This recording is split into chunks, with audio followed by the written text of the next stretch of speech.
Hello everyone, welcome to Daily Current Affairs and Job Alert channel. నేను మీ RK సార్ని. Friends, ఈరోజు మనము daily current అఫైర్స్లో భాగంగా 12th April 2019కి సంబంధించినటువంటి కరెంట్ అఫైర్స్ని మనం ఈ క్లాస్లో చూడబోతున్నాం ఫ్రెండ్స్. సో ఫ్రెండ్స్, ప్రత్యేకంగా ఈ ఛానల్ని క్రియేట్ చేసిన purpose only current affairs and job alert కోసమే ఫ్రెండ్స్. ఇందులో మనము ప్రతిరోజు కూడా డైలీ కరెంట్ అఫైర్స్ చూద్దాము. అంతేకాకుండా వీక్లీ వన్స్ రివిజన్ లాగా కూడా వీక్లీ కరెంట్ అఫైర్స్ చూద్దాము. అంతేకాకుండా ఎవ్రీ మంత్ కరెంట్ అఫైర్స్, అంతేకాకుండా 6 monthsకి ఒకసారి కూడా కరెంట్ అఫైర్స్, అంతేకాకుండా జాబ్ అలర్ట్స్. ఓకేనా, వివిధ సెక్టార్లో పడేటువంటి ప్రైవేట్ జాబ్సే కావచ్చు, గవర్నమెంట్ జాబ్సే కావచ్చు, ప్రతి జాబ్కి సంబంధించినటువంటి జాబ్ నోటిఫికేషన్స్ కూడా మీకోసము అందివ్వడం జరుగుతుంది ఫ్రెండ్స్. సో ఎవరు కూడా మిస్ చేయొద్దు ఫ్రెండ్స్. ప్రతి ఒక్కరు కూడా మన ఛానల్ని షేర్ చేయండి. ఓకేనా, షేర్ చేయండి, కొత్త వారిని కూడా ఇన్వైట్ చేయండి ఫ్రెండ్స్. క్లాస్లోకి వెళ్దాం. సో ముందుగా అంతర్జాతీయం, జాతీయం, ఇతర ముఖ్యమైన అంశాలకు సంబంధించినటువంటి కరెంట్ అఫైర్స్ని ఈ రోజుకి ఏ విధంగా ఉన్నాయో చూద్దాం. మొదటి క్వశ్చన్, దేశంలో ఉత్తమ విద్యా సంస్థల అన్నింటిలోకి మొదటి స్థానం సాధించిన విద్యా సంస్థ ఏది? ఆన్సర్ వచ్చేసి ఆప్షన్ 1 ఐఐటి మద్రాస్. సో దీనికి సంబంధించిన వివరాలు ఏ విధంగా ఉన్నాయో చూద్దాం ఫ్రెండ్స్. దేశంలోని ఉత్తమ ఉన్నత విద్యా సంస్థల జాబితాలో ఐఐటి మద్రాస్ అగ్రస్థానాన్ని కైవసం చేసుకున్నది. కేంద్ర మానవ వనరుల అభివృద్ధి శాఖ ప్రకటించిన ఈ ర్యాంకుల్లో Indian Institute of Science Bengaluru ఉత్తమ విశ్వవిద్యాలయంగా, ఢిల్లీలోని మిరాండా హౌస్ ఉత్తమ కళాశాలగా నిలిచాయి. NIRF National Institutional Ranking Framework 2019 ఆధారంగా నిర్ణయించిన ఈ 4వ ఎడిషన్ ర్యాంకులను రాష్ట్రపతి రామ్నాథ్ కోవింద్ సోమవారం ప్రకటించడము జరిగింది ఫ్రెండ్స్.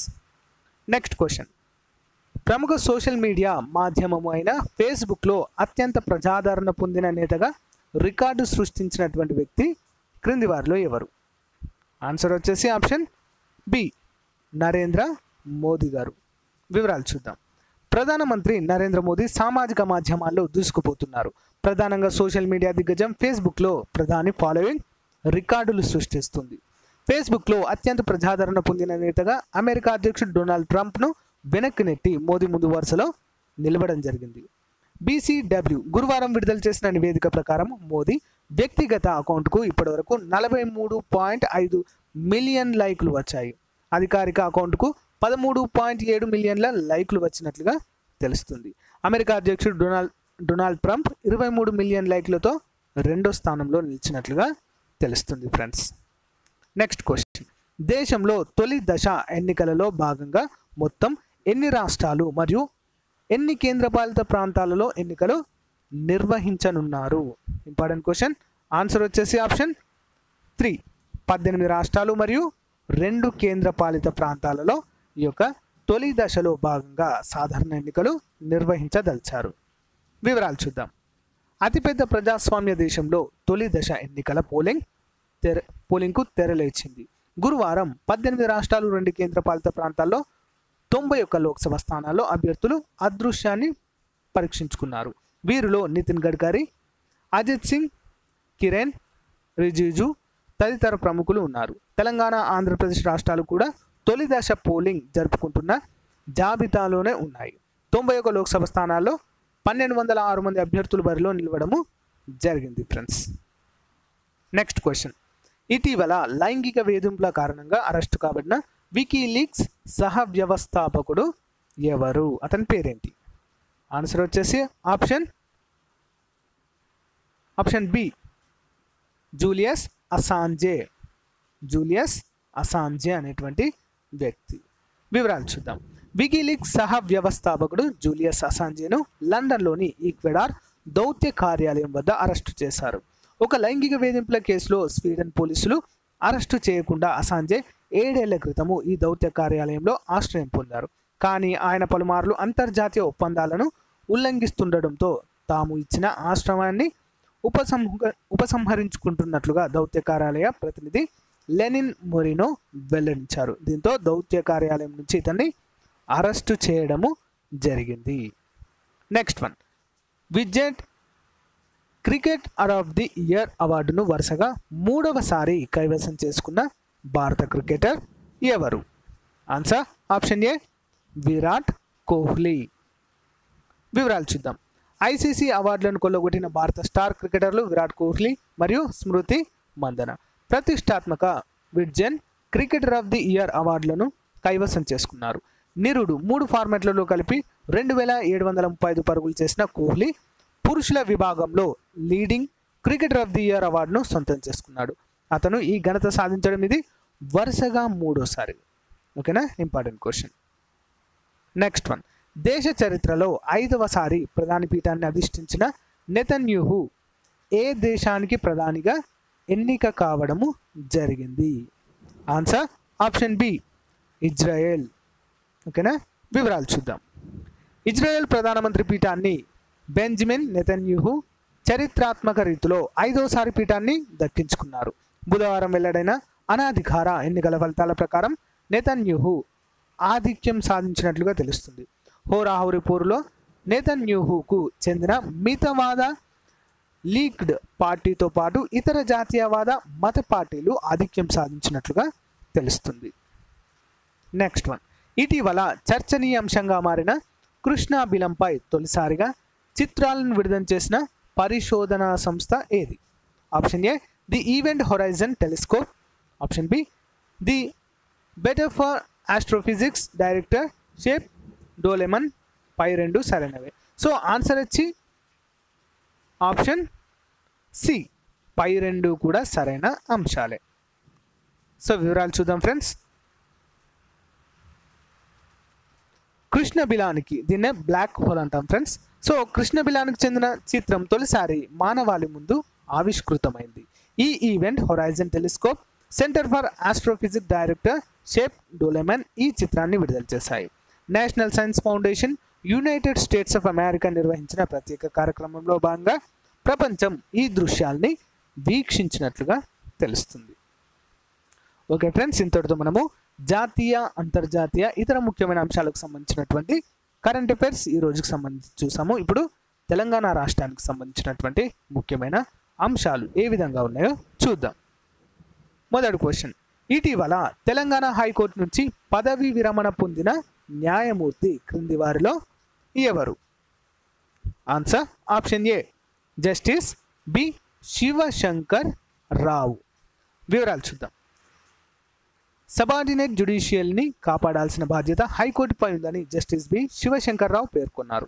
ఉద్యోగ విరమణ పొందిన ఆయనకు న్యాయమూర్తులు, న్యాయవాదులు మంగళవారం ఘనంగా వీడ్కోలు పలికారు. వీడ్కోలు సమావేశంలో జస్టిస్ బి శంకర్రావు మాట్లాడుతూ దిగువ స్థాయిలో న్యాయ వ్యవస్థను రక్షించుకోవాలని, అలా కాని పక్షంలో కుప్పకూలుతుందని కూడా ఈ సందర్భంగా మాట్లాడడము జరిగింది. Next one.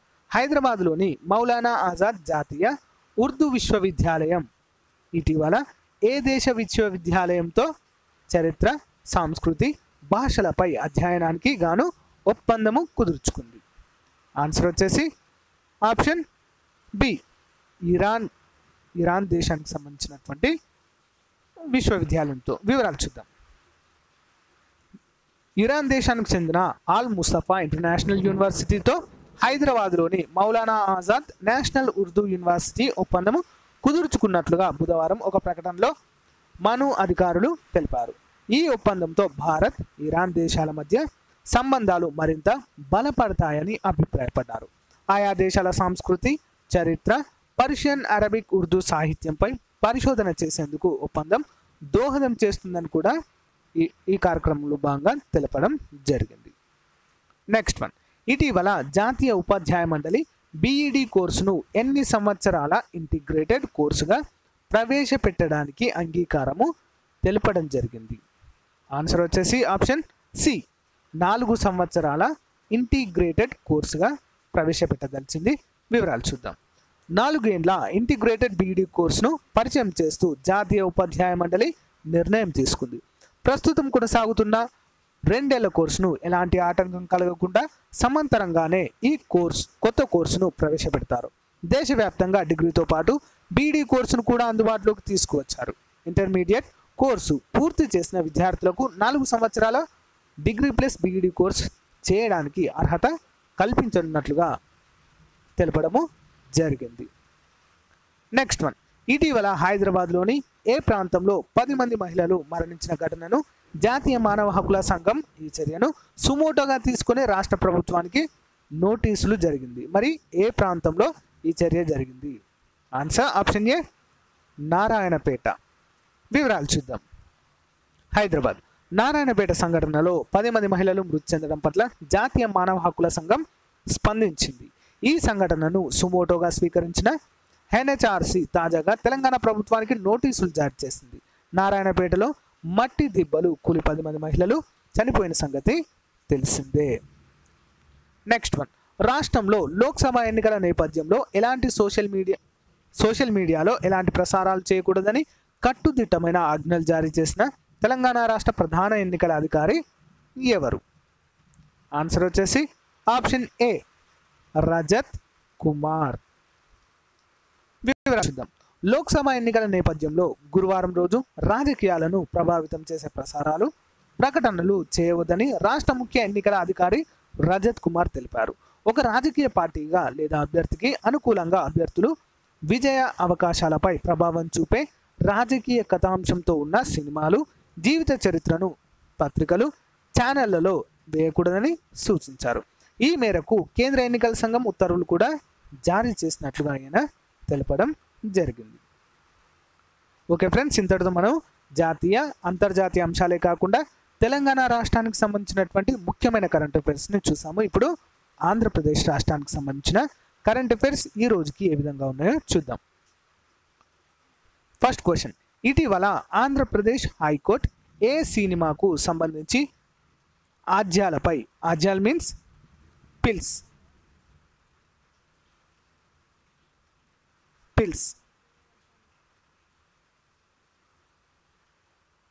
ప్రజా ప్రయోజన వాద్యం అంటారు కదా, సో సంబంధించి ఏ వ్యాజ్యాలపై విచారణ వాయిదా వేస్తూ తీర్పునివ్వడము జరిగింది. సో ఏం ఫిల్మ్ అది? ఆన్సర్ ఆప్షన్ ఏ లక్ష్మీస్ ఎన్టీఆర్. వివరాలు చూద్దాం. లక్ష్మీస్ ఎన్టీఆర్ సినిమాను వీక్షించిన హైకోర్టు ధర్మాసనం. లక్ష్మీస్ ఎన్టీఆర్ సినిమాను హైకోర్టు ధర్మాసనం బుధవారము తమ ఛాంబర్లో వీక్షించింది. వ్యాజ్యాలపై విచారణను ఈ నెల 15కు వాయిదా వేసింది. హైకోర్టు న్యాయమూర్తి జస్టిస్ ఏవి శేషసాయి, జస్టిస్ దుర్గా ప్రసాదరావులతో కూడిన ధర్మాసనం ఈ మేరకు ఆదేశాలు జారీ చేసినట్లుగా తెలుస్తుంది. నెక్స్ట్ వన్, ఇస్రో వాతావరణ శాఖ ఆంధ్రప్రదేశ్లోని వివిధ జిల్లాలలో ఎంత ఉష్ణోగ్రత అధికంగా నమోదు కావచ్చని ప్రకటన విడుదల చేసింది. ఆన్సర్ వచ్చేసి ఆప్షన్ బి 43 డిగ్రీల నుంచి 45 డిగ్రీల వరకు ఉష్ణోగ్రత పెరగవచ్చు అని చెప్పేసి పేర్కొంది. వివరాలు చూద్దాము. రాష్ట్రంలోని వివిధ మండలాల్లో గురువారం అత్యధిక ఉష్ణోగ్రతలు నమోదయ్యే అవకాశం ఉంది. రాష్ట్రంలోని కడప, సో అత్యధిక ఉష్ణోగ్రతలు నమోదయ్యే అవకాశం ఉంది. రాష్ట్రంలోని కడప, విశాఖపట్నం, విజయనగరం, శ్రీకాకుళం జిల్లాలో 43 నుంచి 45 డిగ్రీల వరకు ఉష్ణోగ్రతలు నమోదు కావచ్చని ఇస్రో పేర్కొంది. నెక్స్ట్ వన్, ఆంధ్రప్రదేశ్ రాష్ట్ర వ్యాప్తంగా ఇటీవల జరిగిన ఎన్నికలలో మొత్తము ఎన్ని అసెంబ్లీ స్థానాలకు, లోక్సభ స్థానాలకు పోలింగ్ ముగిసింది? ఆన్సర్ వచ్చేసి ఆప్షన్ సి 175 అసెంబ్లీ స్థానాలకు, 25 లోక్సభ స్థానాలకు పోలింగ్ ముగిసింది. వివరాలు చూద్దాం. ఆంధ్రప్రదేశ్ వ్యాప్తంగా సార్వత్రిక ఎన్నికల పోలింగ్ ముగిసింది. రాష్ట్రంలోని 175 అసెంబ్లీ స్థానాలకు, 25 లోక్సభ నియోజకవర్గాల్లో ఈ ఉదయం 7 గంటల నుంచి సాయంత్రం 6 గంటల వరకు పోలింగ్ కొనసాగినట్లుగా ఎన్నికల అధికారులు వెల్లడించారు. నెక్స్ట్ వన్, 2018 సంవత్సరానికి గాను సరస్వతి సమ్మాన్ పురస్కారం పొందిన తొలి తెలుగు వ్యక్తిగా రికార్డు సృష్టించిన కవి ఎవరు? Important question friends. ఆన్సర్ వచ్చేసి ఆప్షన్ డి కె శివారెడ్డి. వివరాలు చూద్దాం. ప్రతిష్టాత్మక సరస్వతి సమ్మాన్ సాహితీ పురస్కారము 2018 సంవత్సరానికి గాను ప్రసిద్ధ కవి కె శివారెడ్డికి లభించింది. ఈ అవార్డుకు ఎంపికైన తొలి తెలుగు కవిగా ఆయన రికార్డు సృష్టించారు. సాహిత్యంలో విశిష్ట సేవలు అందించిన వారికి ప్రతి ఏటా కేకే బిర్లా ఫౌండేషన్ ఇచ్చే ఈ అవార్డు శివారెడ్డి రచించిన పక్కకు ఒత్తిగిలితే కవితా సంపుటికి దక్కినట్లుగా తెలుస్తుంది. నెక్స్ట్ వన్, ఆంధ్రప్రదేశ్ హైకోర్టు ప్రధాన న్యాయమూర్తిగా ఇటీవల సుప్రీంకోర్టు కొలీజియం ఎవరిని సిఫారసు చేసింది? Important question. ఆన్సర్ వచ్చేసి ఆప్షన్ ఏ, విక్రమ్ నాథ్. వివరాలు చూద్దాం. ఆంధ్రప్రదేశ్ హైకోర్టు ప్రధాన న్యాయమూర్తి పదవికి జస్టిస్ విక్రమ్నాథ్ పేరును సుప్రీంకోర్టు కొలీజియం సిఫారసు చేసింది. ఈ నెల 8న ప్రధాన న్యాయమూర్తి జస్టిస్ రంగన్ గొగోయ్ నేతృత్వంలో సమావేశమైన కొలీజియం ఈ మేరకు నిర్ణయం తీసుకున్నట్లుగా తెలుస్తుంది. సో ఫ్రెండ్స్, ఇంతటితో మనము జాతీయ అంతర్జాతీయ అంశాలే కాకుండా 2 తెలుగు రాష్ట్రాలకు సంబంధించిన ముఖ్యమైన కరెంట్ అఫైర్స్ని చూసాము. ఇప్పుడు చాలా ఇంపార్టెంట్ది జనరల్ నాలెడ్జ్. ప్రతి క్లాస్లో మనం చివరగా జనరల్ నాలెడ్జ్ టాపిక్ పైన కొన్ని ఇంపార్టెంట్ బిట్స్ని ఎగ్జామ్ పాయింట్ ఆఫ్ వ్యూలో చెప్పుకోవడం జరుగుతుంది. సో అందులో భాగంగా ఇప్పుడు ఏ క్వశ్చన్స్ ఉన్నాయో చూద్దాం. సో ఏంటంటే భారతదేశంలోని కొన్ని ముఖ్యమైన ప్రాంతాలు, వాటి యొక్క విశిష్టత లేదా పేరు చూద్దాం. బెంగాల్ దుఃఖదాయనిగా పిలువబడే నది ఏది? ఆన్సర్ దామోదర్ నది. నీలి పర్వతాలుగా పిలువబడే పర్వతాలు ఏవి? ఆన్సర్ నీలగిరి కొండలు. రాజభవనాల నగరం, సిటీ ఆఫ్ ప్యాలెసెస్ అని దేనిని పిలుస్తారు? కోల్కతా. బంగారు దేవాలయ నగరం, city of golden temple, Amritsar. గులాబీ లేదా పింక్ సిటీ, రోజ్ పింక్ సిటీగా పిలువబడే నగరం జైపూర్. నెక్స్ట్, అరేబియా సముద్ర రాణి, queen of the Arabian sea, Kochi, Kerala. కేరళలో ఉంటుంది ప్లేస్, ఇంపార్టెంట్. నెక్స్ట్, భారతదేశ సుగంధ ద్రవ్యాల ఉద్యానవనం, spice garden of India, Kerala. 7 ద్వీపాల నగరం, city of 7 islands, Mumbai. Ruhr of India, Chota Nagpur పీఠభూమి. Next one, gateway to the South India, Chennai. Scotland of the east, Meghalaya. City of factories, Kanpur, Uttar Pradesh. Okay friends, ఇంతటితో మనము ఈ రోజుకు సంబంధించినటువంటి అతి ముఖ్యమైన కరెంట్ అఫైర్స్ని మనము కంప్లీట్ చేయడం జరిగింది ఫ్రెండ్స్. ఇదే విధంగా మనము ప్రతిరోజు కూడా కరెంట్ అఫైర్స్ పైన క్లాసెస్ అనేవి చెప్పుకోవడం జరుగుతుంది. సో ఫ్రెండ్స్, ఇది కొత్త ఛానల్ని మనం క్రియేట్ చేయడం జరిగింది ఫ్రెండ్స్, ప్రత్యేకంగా current affairs and job alerts కోసమే. సో ఫ్రెండ్స్, వీలైనంత మందికి మన ఛానల్ని షేర్ చేయండి ఫ్రెండ్స్, అందరికీ ఉపయోగపడుతుంది. Okay friends, thank you friends, thank you for your time. Have a nice day. Bye.